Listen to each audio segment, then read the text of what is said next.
नमस्कार, आप देख रहे वीआईपी न्यूज। मैं हूं आपके साथ प्रज्ञा तिवारी। रुक करते खबरों की ओर। छत्तीसगढ़ की राजधानी के एक मेडिकल कॉलेज से रैगिंग का एक गंभीर मामला सामने आया है, जहां एमबीबीएस सेकेंड ईयर के छात्रों ने फर्स्ट ईयर के करीब 50 छात्रों को हॉस्टल में पीटा और उन्हें अपमानजनक तरीके से प्रताड़ित किया। बता दें कि सीनियर छात्रों ने जूनियर छात्रों के सिर भी मुंडवा दिया और उन्हें सिर पर विशेष तेल लगाकर आने के निर्देश भी दिए। वहीं इसके अलावा जूनियर मेडिकल कॉलेज के छात्राओं को भी धमकियां दी गई हैं कि वे ड्रेस कोड के साथ सिर पर तेल लगाकर आए, जो रैगिंग की एक और असंवेदनशील और अनुचित प्रक्रिया थी। इस घटना के बाद छात्रों ने हॉस्टल प्रबंधन से शिकायत की, जिसके परिणाम स्वरूप कॉलेज प्रशासन ने त्वरित कार्रवाई करते हुए एंटी रैगिंग सेल के माध्यम से 2 सीनियर छात्रों अंशु जोशी और दीपराज वर्मा को 10 दिनों के लिए सस्पेंड कर दिया।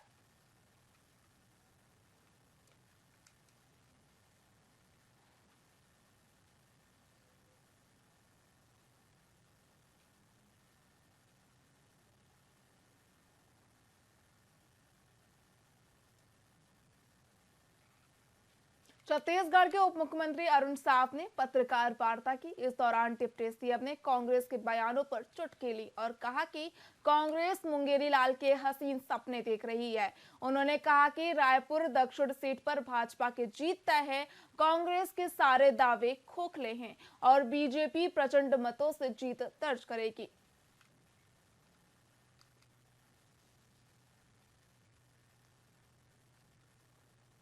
आज अंतिम दिन है, जहां एक और कांग्रेस भी निकाल रही है रैली, आप लोग भी निकाल रहे हैं।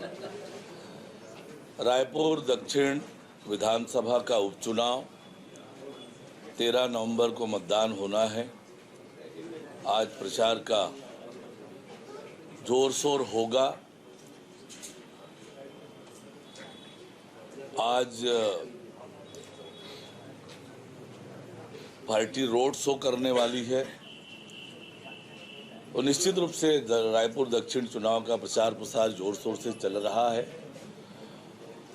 रायपुर दक्षिण में बृजमोहन अग्रवाल जी को, भारतीय जनता पार्टी को लगातार पिछले 8 चुनावों से रायपुर दक्षिण की जनता आशीर्वाद देते रही है और इस लेट हो गया आज। रायपुर दक्षिण विधानसभा उपचुनाव को लेकर आज प्रचार प्रसार का आखिरी दिन है, जिसे लेकर दोनों ही पार्टियों ने अपनी पूरी ताकत झोंक दी है।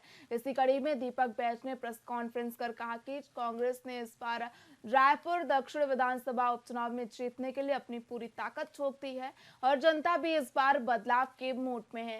इस बार चुनाव का मुद्दा सक्रिय बनाम निष्क्रिय प्रत्याशी का है। दक्षिण विधानसभा की जनता कानून व्यवस्था, सक्रियता और विकास जैसे मुद्दों पर वोट करने वाली है।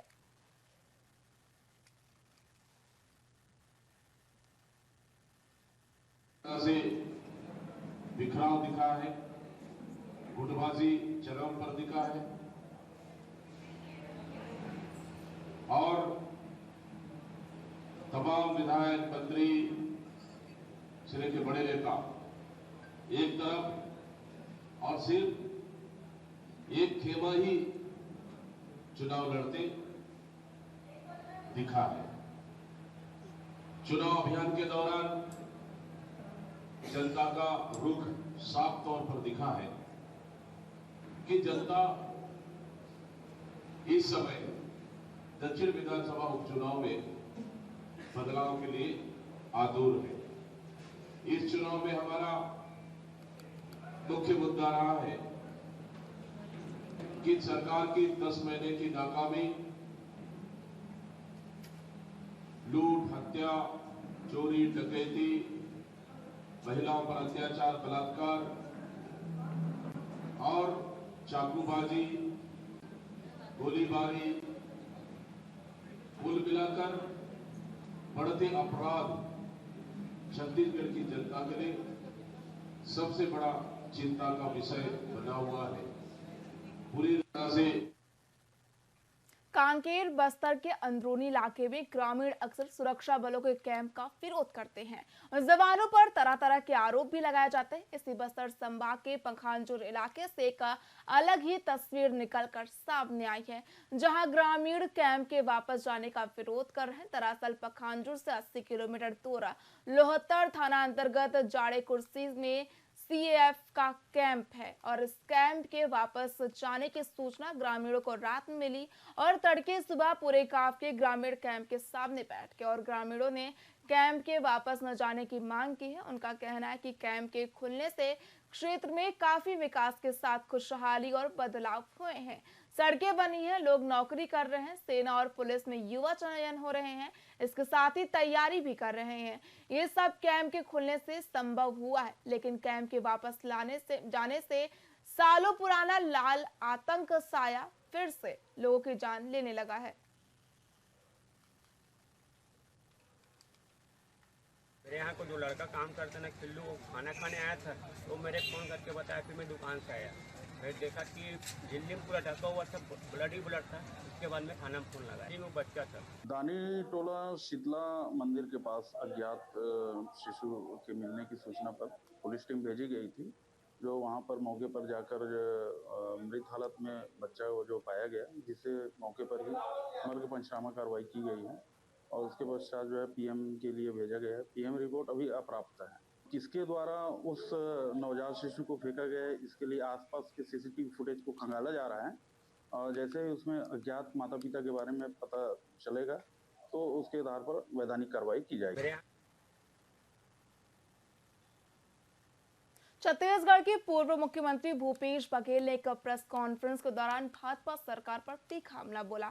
बघेल ने कहा कि छत्तीसगढ़ को धान का कटोरा कहा जाता है, लेकिन भाजपा सरकार किसानों के हक में काम नहीं कर रही है। वहीं उन्होंने आरोप लगाया कि भाजपा सरकार को धान खरीदी से कोई फर्क नहीं पड़ता है, उनका इरादा किसानों से अनदेखी करने का है। इसी के साथ ही बघेल ने अपनी सरकार के कार्यकाल की तारीफ करते हुए कहा कि हमारी नीति थी कि 3 दिनों में धान का उठाव हो जाना चाहिए था और ये निरंतर चलता रहता था। वहीं किसान आंदोलन और भाजपा के नीतियों पर सवाल उठाते हुए बघेल ने कहा कि आगामी विधानसभा चुनाव में भाजपा पुरानी रणनीतियों जैसे कि पैसे और कंबल वितरण के जरिए वोट हासिल करने की कोशिश कर रही है, लेकिन अब माहौल पूरी तरह से कांग्रेस के पक्ष में है।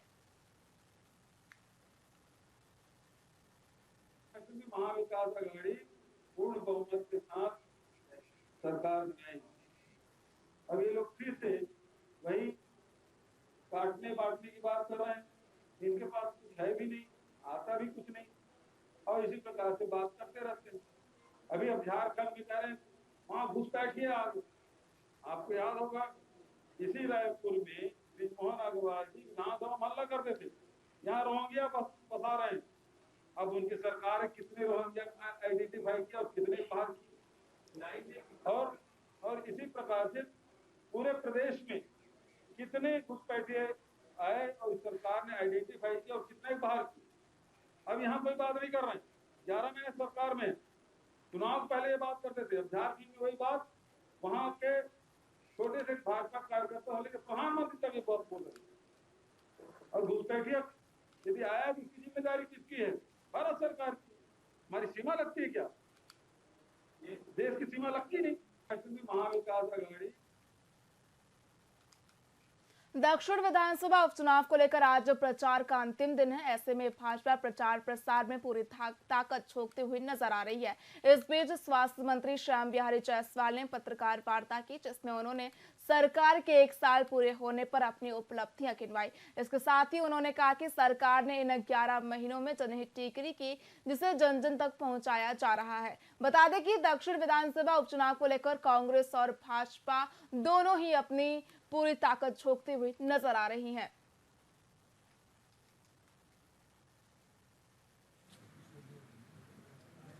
सभी मित्रों को नमस्कार। 13 तारीख को मतदान होना है।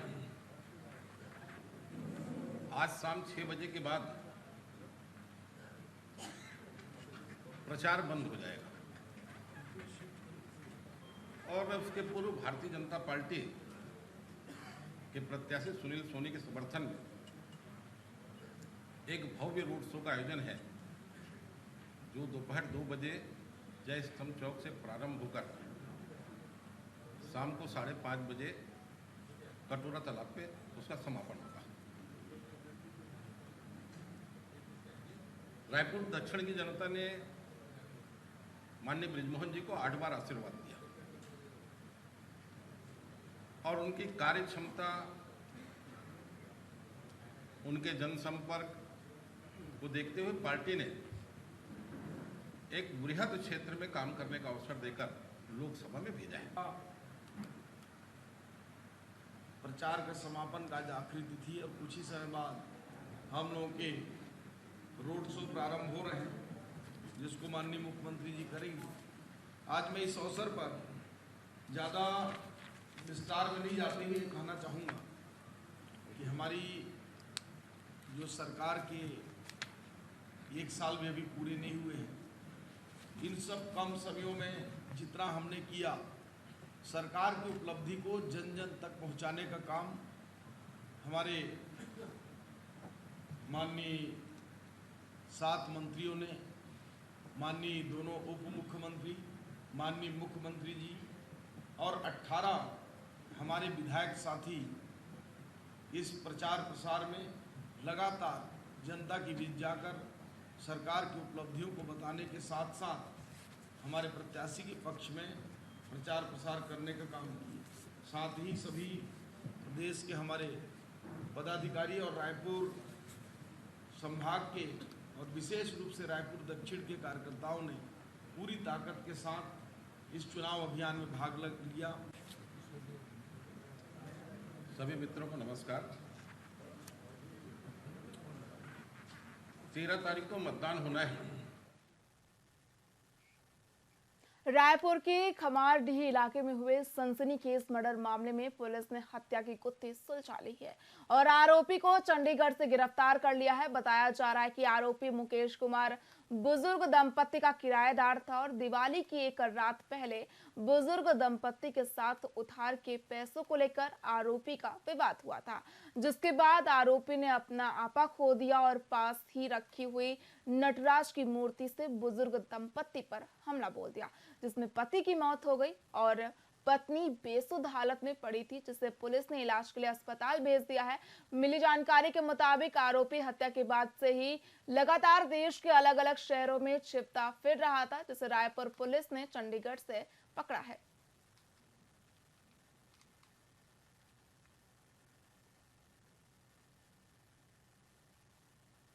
हत्या की वारदात हुई थी जिसमें अज्ञात व्यक्तियों के द्वारा उसके घर में जो 2 दंपत्ति रत्नेश्वर बनर्जी और माया बनर्जी को किसी चीज़ से, जिसमें एक नटराज की मूर्ति से भी मारने का मामला आया था, जिससे रत्नेश्वर बनर्जी की मौत हुई थी। मौके पर ही माया बनर्जी को हॉस्पिटल में गंभीर अवस्था में एडमिट कराया गया था, जिसमें मुकेश कुमार थरवारी नाम का जो उनके घर का किराएदार, उसको संदिग्ध हालत में विभिन्न टेक्निकल एंड के आधार पर पहचान की गई थी।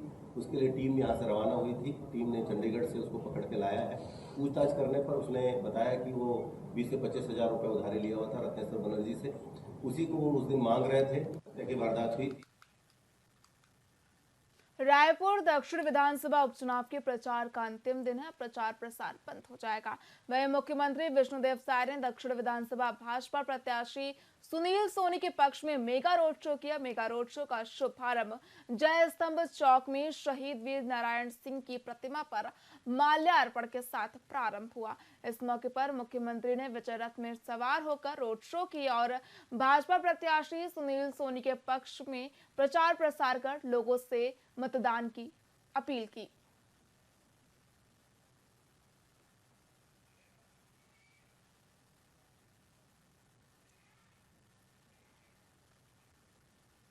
फिलहाल खबरों में इतना ही। देखते रहिए VIP न्यूज़। नमस्कार।